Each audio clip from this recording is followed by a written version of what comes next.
I have two Commonwealth kids. One is a junior in college now, and one is a junior in Commonwealth now. And when he was 10 years old, when Ari was 10 years old, he and I took our first solo road trip. We were going to the Grand Canyon, and it was his first time going to the Grand Canyon. His sister was traveling in Europe with her singing group, and she was going to a lot of places, to Vienna, to Prague, to Krakow, and to a city I had never heard of before then called Poznan in Poland. She was going to spend exactly 2 days out of a 2-week trip in Poznan. So the night before Ari and I are heading right into the canyon, we stayed at a place where you get to stay in your own teepee. I thought that would be really fun for a 10-year-old boy. And it was run by this totally eccentric guy who looked like the Marlboro Man. His name was Cowboy Bob.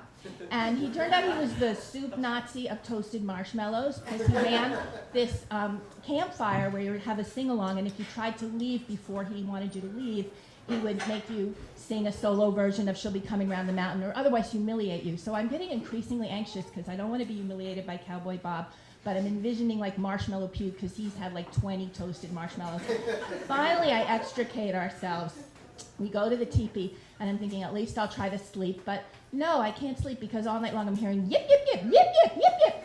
And I'm thinking, my God, Cowboy Bob is really deranged. Now that the campfire's gone, he's poking at the dying embers of it and yip, yip, yipping into his microphone, so we'll have an authentic experience of coyotes. Well, it turned out there really were coyotes, but that's another story.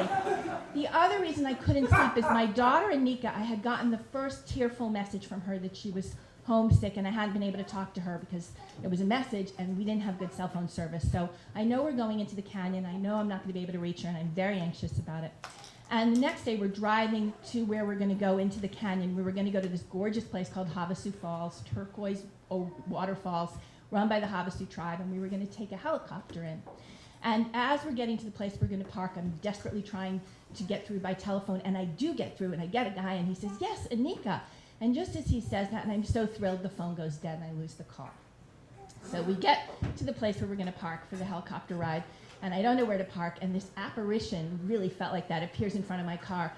And he also looks like the Marlboro Man, just because everyone's wearing the hats, basically. And this guy doesn't speak a lot of English, but somehow through broken English, he manages to tell me where to park. And I, because of his accent, I just stop and say, "Where are you from?" And he says, "Poland." And I'm like, that's really strange, because my daughter's in Poland. She's in a place called Poznan. His eyes well up with tears. He takes my hand in his hand, and he puts it to his lips and kisses him and says, "I am from Poznan." So I'm like, that's really weird. We go, we park the car, we see him, he's with his friends, and they speak a lot more English, and they say, "Yes, we're from Poznan. Clearly that was a message from your daughter. She's good, have fun in Havasu." So we go to Havasu Falls, we have fun in Havasu, and we're leaving by helicopter. Now there's 4 people in a helicopter, and Ari and I are with a couple who are clearly not on speaking terms. The guy looks like Patrick Swayze from Dirty Dancing, if anyone's ever seen that. And he is a New York City firefighter. He's lived through 9/11. And he tells us why they're not speaking, which is basically you can either take a helicopter into Havasu or you can hike in. If you hike in, you need to start in the dark because you don't want to be hiking in the summer Arizona sun for hours and hours.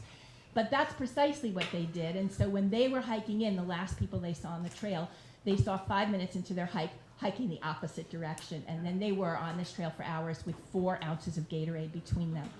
So they like barely survived getting to Havasu, and the relationship had not survived getting to Havasu. And we're, okay, this is the story it tells me. We get in the helicopter, it's a 4-minute ride, right? Now, we've gone down into the canyon and we have to go back up. That's what the helicopter ride is. And so here is the cliff, here is where we're supposed to land, here is our helicopter, and we're going along, and we get to here. And I see in front of us that there's like a couple of feet before us and the canyon. This is it. It's obviously all over. And I look over at Mr. Patrick Swayze, and he's white as a sheet, as I'm sure I am too, because it clearly was it. And instead of my life flashing before my eyes, I'm seeing Cowboy Bob. But not even the real Cowboy Bob. I'm seeing Cowboy Bob yip, yip, yipping into the empty embers of the fire. And I know that didn't even happen. And then I'm thinking, oh my God, I can't even believe that in my last moments on the planet, the mystery of the universe has been revealed to me. There are messages. I shouldn't be an atheist. I'm so glad Nika got a message to us, and I hope we're going to get one to her, that we love her because we're never going to see her again. At which point the pilot wakes up from his ADHD stupor or changes his mind about his kamikaze mission, and instead of going right in, he goes up and around like a backwards Ferris wheel, up and lands. Ari wakes up from his obliviousness to his near-death experience and he's like, oh no, we're landing, I don't want it to end. And Mr. Patrick Swayze is like, I do. So we go and we pick Anika up from the airport, and she's with our Christian Science friends, and they're basically saying, the only part of the story of The Man from Poznan they don't understand is why I didn't understand it was a message.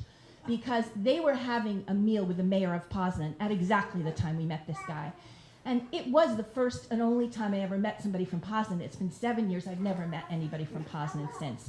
So I don't know. Is it a random but strange coincidence, or a message that reveals the deeper mystery of the cosmos? Or as we like to say in our family, Dunkin' Donuts, Krispy Kreme. Talk amongst yourselves.